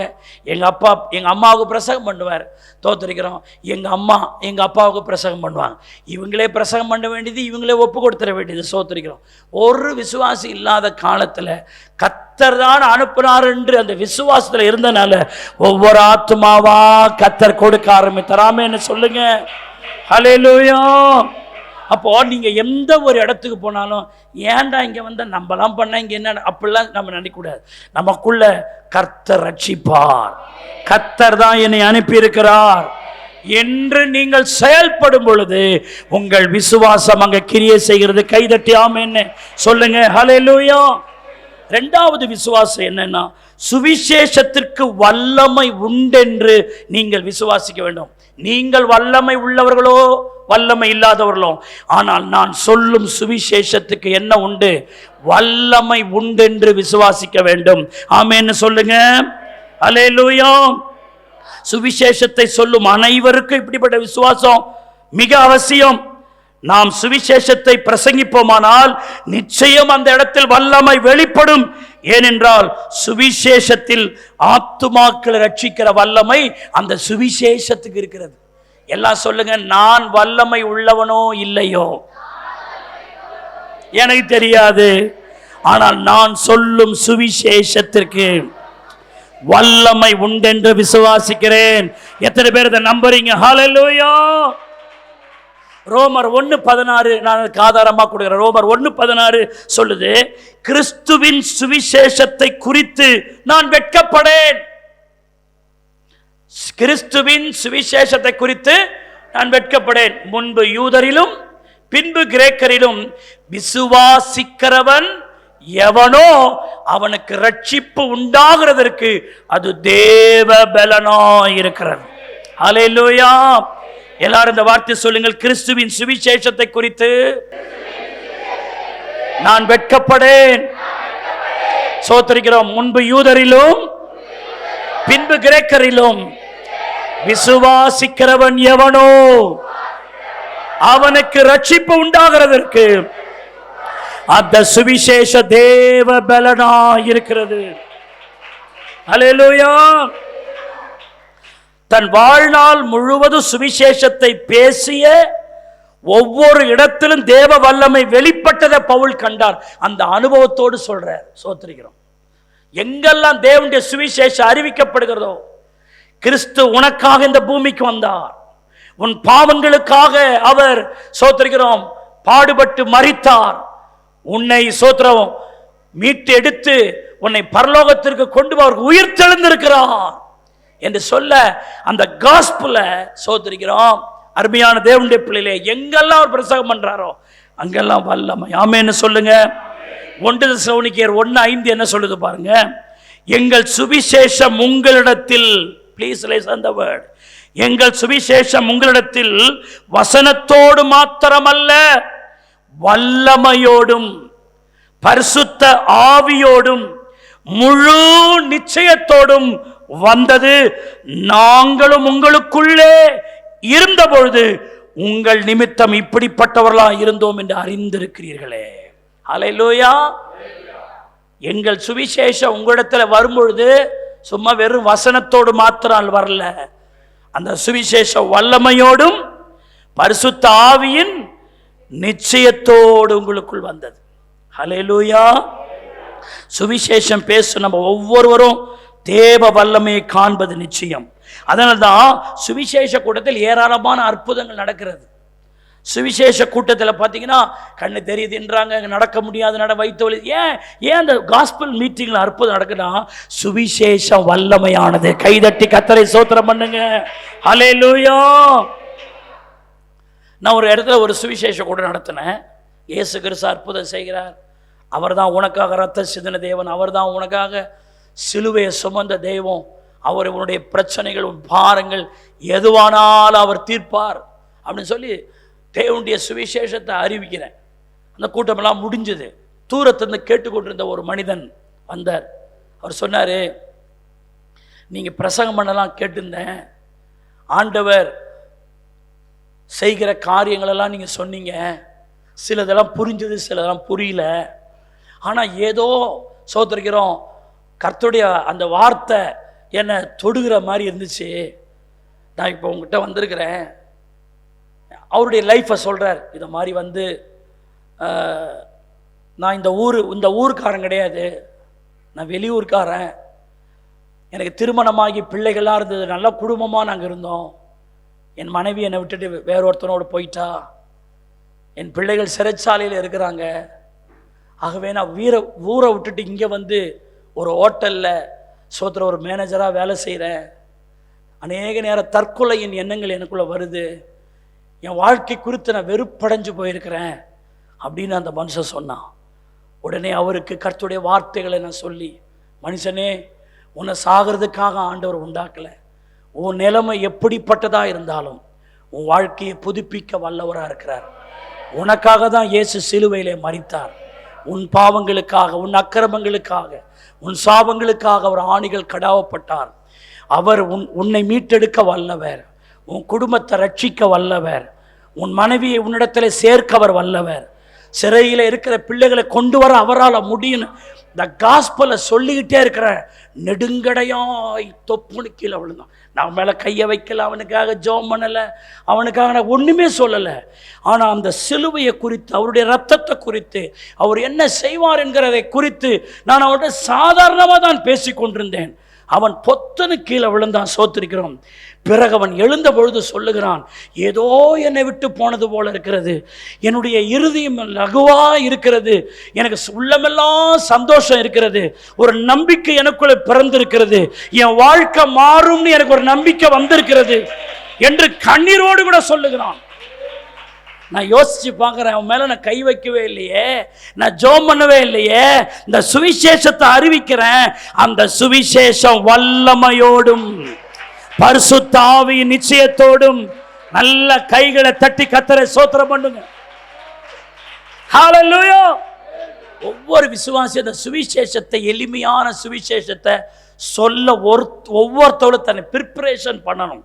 ஒரு புறஜாதி இருக்கு, இயேசு யார், எதற்காக வந்தார், இன்னொரு தெய்வங்களை குறித்தெல்லாம் நம்ம கமெண்ட் அடிக்க தேவையில்லை. இன்னொரு தெய்வங்களை குறித்து நாம் பேச வேண்டிய அவசியம் இல்லை. இயேசு யார், அவர் என்ன செய்கிறார், அவர் எப்படிப்பட்டவர், அவர் என்னவெல்லாம் செய்கிறார், சிலுவையில் அவர் என்ன செய்தார், இன்றைக்கு இயேசு எப்படிப்பட்டவராக இருக்கிறார்னு, அதாங்க காஸ்பல். உங்கள் வாழ்க்கையில் இயேசு என்ன செய்தார், இயேசு அவருடைய காரியம் என்னன்னு நீங்கள் அந்த காஸ்பலை சொன்னால் போதும், அது ஒரு மனிதனை வல்லமையோடு சந்திக்கிறது. கைகளை தட்டி கர்த்தரை ஸ்தோத்திரம் பண்ணுவோமாக. ஹல்லேலூயா. மூன்றாவது என்ன விசுவாசம்னா, தேவன் என்னை பயன்படுத்துவார் என்று விசுவாசிக்க வேண்டும். தேவன் என்ன செய்வார், என்ன பயன்படுத்துவார். நிறைய பேருக்கு இந்த விசுவாசம் இல்லை. என்னெல்லாம் ஆண்டவர் பயன்படுத்துவாரா, நானும் அவ்வளோ பெரிய ஊழியக்காரனா, நானும் அவ்வளோ பெரிய பரிசுத்தவானா, நானும் இதுக்கு தகுதி இல்லை. சிலவங்களை ஊழியத்துக்கு போனால் அவங்க போட்டங்க, நான் போய் என்னங்க செய்ய போகிறேன். நிறைய பேர் இப்படி தான் இன்ஃபீரியாரிட்டிஸ் காம்ப்ளெக்ஸ், ஒரு தாழ்வு மனப்பான்மை தனக்குள்ளே வச்சுருப்பாங்க. நான் போய் என்ன பண்ண போகிறேன், என்னால் என்ன நடந்துட முடியும் அப்படி. அதுதான் அவிசுவாசம். அது இருக்கிற வரைக்கும் கர்த்தர் கிரியை செய்யவே முடியாது. இவங்களை கொண்டு தான் செய்வேன், அவங்கள கொண்டு தான் செய்வேன்னு கர்த்தர் சொல்லியிருக்கிறாரா? ஆண்டவர் சீனியாரிட்டியை பார்க்குறாரு. ஆண்டவர் இவன் முன்னாடி வந்தான், இவன் பின்னாடி வந்தான் பார்க்குற. சில நேரம் சோத்தரிக்கிறோம், பிந்தி வந்தவங்க முந்திடுறாங்க. கைதட்டி கர்த்தரை சோத்திரம் பண்ணும். முந்தினோர் பிந்தினோராயும் பிந்தினோர் முந்தினோராயும். எப்ப ரட்சிக்கப்பட்டார்னு கர்த்தர் பார்க்கறது இல்ல, அவன் எப்படி ஒப்பு கொடுத்திருக்கிறான்னு தான் கர்த்தர் பார்க்கிறார். அவர் அகலத்தை பார்க்கிறவல்ல, ஆழத்தை பார்க்கிறார். ஒரு மனுஷனுடைய அகலத்தை அவர் பார்க்கறது இல்லை, அவன் எவ்வளவு ஆழம் அதான் பார்க்கிறார். ஒரு 7 உழுகிறவன் அந்த நிலத்தை எவ்வளவு உழுதிருக்கிறான்றது பெருசு இல்லை, அவன் எவ்வளவு ஆழமாய் உழுதிருக்கிறான் தான் பெருசு. அல்லேலூயா. உங்கள் ஒப்பு கொடுத்தல், உங்களுடைய விசுவாசம், உங்களுடைய அர்ப்பணிப்பு, இதெல்லாம் தான் வச்சு ஆண்டவர் கிரியை செய்கிறார ஒழிய இவர் 20 வருஷமா சர்ச்சைக்கு வராரு, இவங்க இப்போதான் வந்திருக்கிறாங்க, அதை வச்செல்லாம் அவர் கிரியை செய்யறதில்லை. நீ உண்மையா அவருக்கு ஒப்பு கொடுப்பாயானால், உண்மையாய் நீ அர்ப்பணித்து உண்மையாய் செய்வாயனால் உன்னையும் பயன்படுத்துவதற்கு கர்த்தர் வல்லவர். அந்த விசுவாசம் உங்களுக்குள்ள இருக்கணும். ஆமென்னு சொல்லுங்க. அல்லேலூயா.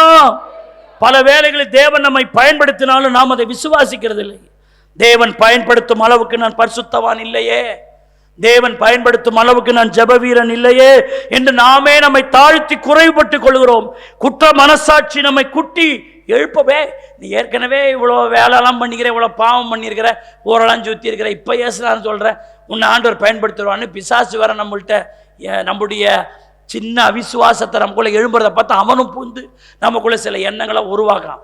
நீ இப்போ இயேசுவின் நாமத்தில் சொல்லிட்டு, நான் அப்படிலாம் பாவம் பண்ணது உண்மைதான், ஆனால் இயேசு கிறிஸ்துவின் ரத்தம் என்னை கழுவினதுனால சோதர கர்த்தர் என்னையும் பயன்படுத்த வல்லவர் அப்படின்னு நீங்க விசுவாசிக்கணும். நாம என்ன சொல்லுங்க? 1 கொரிந்தியர் 1:21 என்ன சொல்லுது பாருங்க. பைத்தியமாய் தோன்றுகிற பிரசங்கத்தினாலே, நல்லா கொஞ்சம் கவனிக்கணும். 1 கொரிந்தியர் 1:21 எப்படி எனில், தேவ ஞானத்திற்கு ஏற்றபடி உலகமானது சுய ஞானத்தினாலே தேவனை அறியாதிருக்கையில், முக்கியமான வேர்டு இதுதான், பைத்தியமாய் தோன்றுகிற பிரசங்கத்தினாலே விசுவாசிகளை ரட்சிக்க தேவனுக்கு பிரியமாயிற்று. அல்லேலூயா. எல்லாம் சொல்லுங்க. பைத்தியமாய் தோன்றுகிற பிரசங்கத்தினாலே விசுவாசிகளை ரட்சிக்க தேவனுக்கு பிரியமாயிற்று. இந்த வசனத்தை நான் பலமுறை படித்து ரசித்து ருசித்து, இன்றைக்கு நான் ஊழியத்தை இப்படிலாம் செய்யறதுக்கு பைத்தியமா தோன்றுகிற பிரசங்கத்தினாலே ஆண்டவரால் ஒருத்தர் ரட்சிக்கப்பட முடியும். ஒருவேளை உலகத்தார்ட்ட இருக்கிற ஞானம் என்கிட்ட இல்லை, ஆனா சோத்திருக்கிறேன், என்னையும் தேவன் பயன்படுத்துவார் என்று என்னை விசுவாசிக்க வைத்த வார்த்தைகள் எல்லாம் இது. அதுதான் நான் இதை உங்களுக்கு கொண்டு வரேன். சோத்திருக்கிறோம். அல்லேலூயா. ஆகவே தான் இதை நான் ரொம்ப தைரியமா இதை நான் பேசுகிறேன். நான் பேசுகிற சுவிசேஷத்தை கேட்பவர்களுக்கு பார்வைக்கு நான் பைத்தியக்காரனமா இருக்கலாம், ஆனால் பைத்தியமாய் தோன்றுகிற பிரசங்கத்தினாலே சோத்திரம். ஆனால் நான் விசுவாசமா பிரசங்கம் பண்றேன். ஒருவேளை இதை இப்போ சொல்லணும், அதை அப்படி சொல்லணும், அந்த உலகத்தில் ஞானவான்கள்லாம் பேசுவாங்க பாருங்க, அந்த தரம் ஒருவேளை என்கிட்ட இல்லாமல் இருக்கலாம். சோத்திருக்கிறோம். அந்த முன்னாடி எப்படி ஆரம்பிக்கணும், அதை எப்படி கொண்டு வரணும், எப்படி முடிக்கணும், அது எனக்கு ஒரு வேளை தெரியாமல் இருக்கலாம். ஞானத்தோடு ஞானமா பேச நான் அறியாதவனா இருக்கலாம். ஆனால் ஆண்டவர் எந்த பிரசங்கத்தில் ஜனங்களை ரட்சிக்கிறார்? பைத்தியமாய் தோன்றுகிற பிரசங்கத்தினாலே விசுவாசிகளை ரட்சிக்க. கைதட்டி கர்த்தரை ஸ்தோத்திரம் பண்ணுங்க. அப்ப கர்த்தருடைய வார்த்தை இப்படி இருக்க நீங்க எப்படி சொல்லலாம், நான் என்னெல்லாம் ஆண்டவர் பயன்படுத்துவாரான்னு எப்படி சொல்லலாம்? கொஞ்சம் வச்சு பாருங்க. ஞானவான்களை வெட்கப்படுத்தும்படி பைத்தியங்களை தெரிந்து கொண்டார், பலவான்களை வெட்கப்படுத்தும்படி பலவீனரை தெரிந்து கொண்டார். சோத்திருக்கிறோம். உள்ளவனை அவமாக்கும்படி உலகத்தில் இல்லாதவர்களை இழிவானவர்களை என்ன செஞ்சிட்டாரு? தெரிந்து கொண்டார்னு சொல்லும் பொழுது நாம ஏன் அவிசுவாசப்படணும்?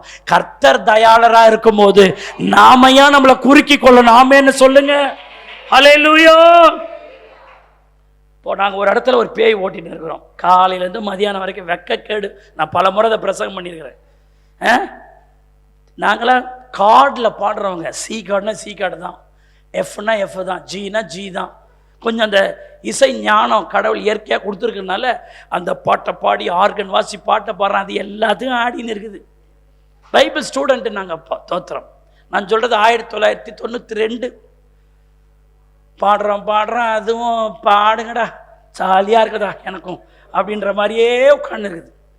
ஒரு நாள் இயேசுதாஸ்ன்னு ஒரு ஐயா வந்தார். அவர் எப்படி இருப்பார்னா, என்னை விட பயங்கர கருப்பா இருப்பார். தோத்திரம். பனைமரத்தில் தண்ணி ஊற்றினா எப்படி இருக்குமோ? தோத்திரம். அல்லேலூயா. இதுக்கு மேலே நான் எப்படி விளக்கம் சொல்கிறதுனே தெரில. அவரெல்லாம் எங்கே மூக்கு இருக்குது எங்கே வாயிருக்குன்னே தெரியாது. அவரெல்லாம் இருட்டு ரூமில் போட்டு அவர் கண்டுபிடிக்கவே முடியாது. அப்படி ஒரு கருப்பு. அப்படியே ஜிப்பா தான், வேஷ்டி ஜிப்பா தான். ஒரு பார்க்கறதுக்கு அவருடைய தமிழ் வேர்டில் அந்த சென்னை கொச்சையான வார்த்தையில் தான் பேசுவார். ரொம்ப ஒரு அதீத கிராமட்டிக்கல் வேர்டெலாம் யூஸ் பண்ண மாட்டார். நாங்கள் பேசுகிறதுக்கும் அவர் பேசாத என்னடா பண்ணுறீங்க அப்படின்றார். அது எனக்கு சரியாக பேச தெரில, சாதாரணமாக தான் அவர். ஆனால் அவர் ஒரு வயது முதிர்ந்த, நாங்கள் அவரை பார்க்கும்போது ஒரு 80 வயதாக பிறந்துச்சு. அப்போ பாருங்கள், தள்ளாடி ஒரு நேராக கூட வர முடியல, ரொம்ப தாங்கி தாங்கி வர்றார். என்னடா பண்ணுறீங்க அப்படின்னு கேட்குறார். மாரி பேய் போட்டினுங்கிறேன் ஐயான்றோம், அவ்வளோதான். அவர் பார் சாதாரணமாக, அதுக்கு முன்னெல்லாம் அவர் நாங்கள் அற்பமாக பார்த்துருப்போம். டேய் தள்ளுங்கடா அப்படின்றார். நாங்கள் ஒரு 20 பேர் கூடி ட்ரம் அடித்து ஆர்கன் வாசி நடுவில் அந்த அம்மா பேய் ஆடிக்கினே இருக்குது. எங்களை ஓட்ட சொல்லிவிட்டு பைபிள் ஸ்கூலில் அவங்க போயிட்டாங்க. நாங்கள் ஸ்டூடெண்ட் ஆச்சே தோத்துறோம், ஓட்டினீங்களாடான்னு கேட்டால் அசிங்கமாக போயிடுமேனு ஓட்டின்னு இருக்கோம். ஆனால் அது ஓடவே இல்லை. லேலூயா. அவரை எங்களை தள்ளுங்கடான்னாரு. நாங்கள்லாம் அப்படி தள்ளிட்டோம். அந்த பேயை பார்த்து அப்படின்னாரு. சிப்ப அப்படின்னாரு. பொத்துன்னு நான் போகிறேன்னு உழுது. ஏசு சொல்லலாம், நாமம் சொல்லலாம், ஒன்றும் சொல்ல சார். தப்பா அப்படின்னாரு. ஒருவேளை அந்த தப்ப அப்படின்னு இருக்கலாம், ஆனால் அந்த நாமம் வல்லமை எல்லாம் அவருக்குள்ள இருக்கு. பாருங்க, இந்த பேனா பைத்தியமாய் தோன்றுகிற வார்த்தையாக தானே இருக்குது. அதில் என்ன இருக்குதுங்க? அது சில நேரம் நீ ரொம்ப ஆவோன்னு பேசுவ, ஒருத்தவனு கண்டுக்க மாட்டான். ஆனால் உள்ள நிறைந்த விசுவாசத்தோடு நீ சொல்லுகிற சாதாரண வார்த்தை கூட, கையை தட்டி ஆமேன்னு சொல்லுங்க. ஹல்லேலூயா. எவ்வளோ அர்ப்பணிச்சிருக்கிறோம், எவ்வளோ ஒப்பு கொடுக்குறோன்னு தான். இதுமாதிரி எத்தனையோ உதாரணம் சொல்ல முடியும். ஒரு சுவிசேஷ கூட்டத்தில் பார்க்குறேன், ஒரு ஒரு ஒரு சாதாரண ஒரு ஆள், கிராமத்தா மாதிரி என்னடா பேசுகிறான், ஒன்றுமே புரியல. அந்த இங்கே சென்னை ஸ்லாங்கு சாதாரணமாக ஒரு ஒரு ஒரு அந்த சுவிசேஷ பிரசங்கத்துக்கு ஒரு நாகரிகம் இல்லை. ஜனங்கள்கிட்ட இயல்பாக பேசுகிற மாதிரியே பேசுகிறாரு. சிலது புரியுது, சிலது புரியல. ஆனால் பிரசங்கம் பண்ணி முடித்தார். முடிஞ்சு இந்த இயேசுவை ஏற்றுக்கொள்ள நீ வருகிறாயான அழைப்பை கொடுத்தா, அந்த ஊரில் ஒரு பெரிய ரவுடி, எவனுக்கும் கீழ்ப்படிய மாட்டான், ஊரே அவனை பார்த்து பயப்படும். கையை உயர்த்தி அந்த கூட்டத்தில் தன்னை ஒப்பு கொடுக்குறான் சார். அவன் வந்து பார்த்தா அந்த ஊரே யோசிக்குது. அப்போ அங்கே இருக்கிற விசுவாசிங்க, என்னடா இந்த பிரசங்கம் பார்த்தா பைத்தியமா தோன்ற பிரசங்கம் மாதிரி தெரியுது, ஆனால் அந்த ஊரில் இருக்கிற ஒரு பெரிய ஆளையே ரட்சிக்குது. அந்த கிராமத்தில் அந்த ஒரு ஆள் சபைக்குள்ள வந்தான் பாருங்க, அதன் மூலமா அந்த ஊரே சபைக்கு வருது. ஒரு ஆள் தான். இந்த ஆள் என்னடா பிரசங்கம் பண்ணா, என்ன சொன்னா, ஒன்றும் இல்லை.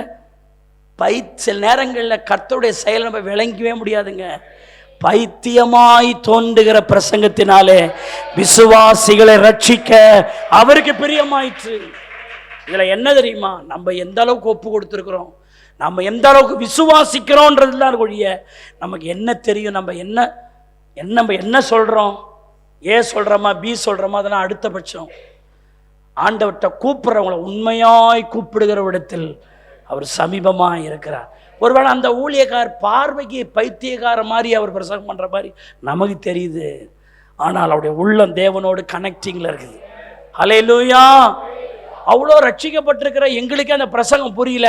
ஆனால் ஒரு ரவுடி எப்படி இந்த இயேசு எனக்கு வேணும்னு கையை தூக்கிட்டு வரான், அப்போ அவனுக்கு கர்த்தர் புரிய வைக்கிறாரு. இந்த ஒரு வல்லம் அவனை சந்திக்குது, அவனை கதற வைக்கிறார். ஹல்லேலூயா, ஹல்லேலூயா. நேற்றைக்கு ஒரு இடத்துல நான் பிரசங்கம் பண்ணிட்டு காரில் வந்துக்கிட்டே இருக்கிறேன், சோத்தரிக்கிறோம். ஒரு சகோதரி எனக்கு ஃபோன் பண்ணுறாங்க, எடுத்த உடனே அழுகுறாங்க, சோத்தரிக்கிறோம், குலுங்கி குலுங்கி அழுகுறாங்க. ஐயா, நான் இது வரைக்கும் சாதாரணமாக நான் சோத்தரிக்கிறோம் சபைக்கு வந்துட்டு போயிட்டு இருந்தேன், ஆனால் சோத்தரிக்கிறோம் நீங்கள் நேற்றைக்கு பண்ண இன்றைக்கு அந்த அம்மா நேற்றைக்கு ஃபோன் பண்ணுறாங்க, நீங்கள் பண்ண பிரசங்கத்தில் என்னால் அழுகையை கட்டுப்படுத்தவே முடியல, சத்தம் போட்டு அழுலாம் போல இருந்தது. ஆனால் எல்லாரும் எதை நினச்சிவான்னு சொல்லி என்னையே அடக்கி கொண்டு அழுது அந்த வார்த்தைக்கு ஒப்பு கொடுத்து அந்த சகோதரி சொல்கிறாங்க, இனிமே பாஸ்டர் ஐயா யாருக்காகவும் இந்த இயேசுவை நான் விட போகிறதில்ல, சோத்தரிக்கிறோம், நான் என்ன பிரச்சனை வந்தாலும் சரிதான், என்ன போராட்டம் வந்தாலும் சரிதான், இந்த இயேசுவுக்காக நான் நிற்பேன், வாழ்வேன், தொடர்ந்து வருவேன்னு சொல்லி எனக்கே ஒன்றும் புரியல. அப்படி இன்னத்தான் நம்ம சொன்னோன்னு தெரியல. ஆனால் ஏதோ ஒரு வார்த்தை அவர்களை தொட்டிருக்கு. ஏதோ ஒரு வார்த்தை அந்த சகோதரி அழ வைத்திருக்கிறது. நான் நேற்றைக்கு அங்கேருந்து இங்கே வரைக்கும் அந்த சகோதரி இங்கே வந்து நான் நின்று அதை பேசிகிட்டே இருக்கிறேன். அவங்க சொல்லிக்கிட்டே அவங்களுடைய கண்ணீர் அவர்களால் அடக்க முடியல. அப்போ எனக்கு நல்லா தெரியுது, கர்த்தர் அவளை ஆழமாய் தொட்டிருக்கிறார். அல்லேலூயா. ஆகவே சில நேரங்களில் நாம் எந்த அளவு ஒப்பு கொடுக்குறோம், அர்ப்பணிக்கிறோம், அதை வச்சு தான். ஆகவே 3 விசுவாசம். என்னென்ன விசுவாசம் தெரியுமா? 1, கர்த்தர் என்னை அனுப்புகிறார் என்று என்ன செய்யணும்? விசுவாசிக்கணும். 2வது, சுவிசேஷத்துக்கு வல்லமை உண்டென்று என்ன செய்யணும்? விசுவாசிக்கணும். 3வது, தேவன் என்னை பயன்படுத்துவார் என்று என்ன செய்யணும்? விசுவாசிக்கணும். பாருங்க, நீங்க வேதத்துல மோசேயை பாருங்களேன், திக்குவாயும் மந்தனாவுமா இருந்தான். அப்படிதானே பைபிள் சொல்லுது, நான் திக்குவாயும் மந்தனாவும். நான் போய் எப்படி ஆண்டவரை ஒருவேளை இன்றைக்கு நீங்கள் மோசையை போல சொல்லலாம், நான் வாக்கு வல்லவன் அல்ல, நான் திக்குவாயி மந்தனாவு. ஒரு வார்த்தையை எனக்கு அப்படியே ஃப்ளோவா பேச தெரியாது, கோர்வையா எனக்கு பேச தெரியாது, நான் வாக்கு வல்லவன் அல்ல, என்னாலாம் ஊழியம் செய்ய முடியுமான்னு சொல்லாத. அப்படி வாக்கு வல்லவன் அல்லன்னு சொன்ன, திக்குவா என்று சொன்ன, மந்தனாவு என்று சொன்ன மோசேயை கர்த்தர் பயன்படுத்த முடியுமானால், இன்றைக்கு உன்னையும் பயன்படுத்துவதற்கு, உன்னையும் உபயோகப்படுத்துவதற்கு அவர் வல்லவர் என்பதை நீங்கள் விசுவாசிக்க வேண்டும். ஆமென்னு சொல்லுங்க. ஹல்லேலூயா. நம்ம எல்லாரும் எழுந்து நிற்போமாக. ஆண்டவரே, இந்த விசுவாசத்தை என் உள்ள நிறைந்து எனக்கு தாங்க ஆண்டவரே. கர்த்தர் ரட்சிப்பார் என்கிற அந்த விசுவாசத்தை ஆண்டவரே, சோத்திர சோத்திர சோத்திர ஆண்டவரே, நன்றியோடு நாங்கள் உம்மை துதிக்கிறோம் ஆண்டவரே. ஹல்லேலூயா ஹல்லேலூயா. ஆண்டவரே, நாங்கள் உம்மை துதிக்கிறோம் துதிக்கிறோம் துதிக்கிறோம், நன்றியோடு உம்மை சோத்திரிக்கிறோம் ஆண்டவரே. ஹல்லேலூயா ஹல்லேலூயா ஹல்லேலூயா ஹல்லேலூயா ஹல்லேலூயா. சந்தன மதுர பலதன மதுர பல மதுர பலபா. ஹல்லேலூயா ஹல்லேலூயா. இந்த விசுவாசத்தினால் எங்களை நிரப்பும் நிரப்பும் நிரப்பும் ஆண்டவரே. இந்த விசுவாச ஆவி எங்களுக்கு நீங்க தாங்க ஆண்டவரே. அல்லேலூயா. அவர் போல் பேசிட நாவு இல்லை, அவர் போல் அலைந்திட கால்கள் இல்லை, அவர் போல் பேசிட நாவு இல்லை, அவர் போல் அலைந்திட கால்கள் இல்லை. என்னில் அடங்கா மாந்தர் சத்தம் உந்தன் செவிதனில் தொனிக்கலையோ, என்னில் அடங்கா மாந்தர் சத்தம் உந்தன் செவிதனில் தொனிக்கலையோ. விளைந்த பலனை அறுப்பாரில்லை, விளைவினால் பலன் வாடிடுதே, அறுவடை மிகுதே ஆலோ இல்லை. அந்தோ மனிதர் அழிகின்றாரே, அறுவடை மிகுதி ஆலோ. அந்தோ மனிதர் அழிகின்றாரே, ஆத்தும தரிசனம் கண்டிடுவார், ஆண்டவர் வாக்கினை ஏற்றிடுவார், ஆத்தும தரிசனம் கண்டிடுவார், ஆண்டவர் வாக்கினை ஏற்றிடுவார். விரைந்து சென்று சேவை செய்வாய், விளைவின் பலனை அறுத்திடுவார். விரைந்து சென்று சேவை செய்வார், விளைவின் பலனை அறுத்திடுவார். விளைந்த பலனை அறுப்பாரில்லை, விளைவினால் பலன் வாடிடுதே, அறுவடை மிகுதி ஆலோ இல்லை. அந்தோ மனிதர் அழிகின்றாரே, அறுவடை மிகுதி. அல்லேலூயா. அந்தோ மனிதர் அழிகின்றார். அல்லேலூயா. ஜெபிப்போம். நேசிக்கிற நல்ல பிதாவே, இந்த நல்ல வேளைக்காய் ஸ்தோத்திரம். கர்த்தர் ரட்சிப்பார் என்கிற விசுவாசம் எங்களுக்குள் இருக்கணும் என்று சொல்லி நீர் எங்களோடு பேசினதற்காக ஸ்தோத்திரம். இவன் ரட்சிக்கப்பட மாட்டான், அவன் ரட்சிக்கப்பட மாட்டான்னு நாங்கள் சொல்லக்கூடாதப்பா. நீ விசுவாசித்தால் உன் வீட்டார் எல்லாரும் ரட்சிக்கப்படுவார்கள் என்ற வார்த்தை நாங்கள் விசுவாசித்து ஊழியம் செய்ய கர்த்தர் தான் எங்களை அனுப்புகிறார் என்றும், நாங்கள் சொல்லுகிற சுவிசேஷத்துக்கு வல்லமை உண்டு என்றும், கர்த்தர் எங்களை பயன்படுத்துவார் என்ற அந்த விசுவாசத்தை கர்த்தர் நமக்கு இன்னும் அதிகமாய் தரும்படி கைகளை தட்டி எல்லாரும் கர்த்தரை ஸ்தோத்திரம் பண்ணுவோம். இப்படிப்பட்ட விசுவாசத்தினால என்னையும் எங்கள் சபையாரையும் இந்த வார்த்தையை கேட்கிற ஒவ்வொருவரையும் நீ நிரப்ப வேண்டும் என்று நாங்கள் சொல்கிறோம். இப்படிப்பட்ட விசுவாசம் உடையவர்களாயிருந்து நாங்கள் எரிகிற விளக்குகளாக ஆண்டவரே சோத்திரிக்கிறோம். எங்களை நீர் மாற்ற வேண்டும் என்று ஒப்பு கொடுக்கிறோம்.